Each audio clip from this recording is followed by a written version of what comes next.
when people talk about traumatic memory, we have to really understand what we're talking about. What do we mean by memory? And there are two basic types of memory. The first is explicit, and then which is the most conscious, and then implicit memories, which are the least conscious.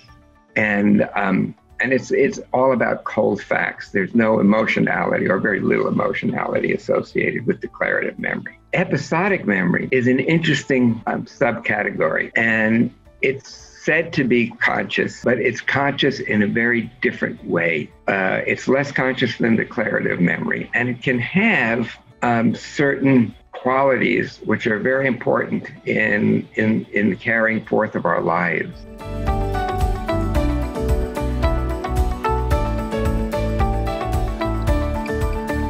Conscious memory is only a very small part of the memory banks that drive us. These are so-called implicit memories. And also when we're talking about trauma, the upper part of the iceberg is PTSD, and that the lower part are all of these symptoms that occur that are not classic PTSD symptoms. So the classic PTSD symptoms are things like hyperarousal, hypervigilance, nightmares, flashbacks, of course. So we have explicit memory, which is teeny little part of our memory systems and of how our memory systems drive our emotions, our behaviors, and our movement in life. And just like the below the surface iceberg sunk the Titanic, in those implicit memories, when they're unresolved, can sink us into despair, into depression, into helplessness.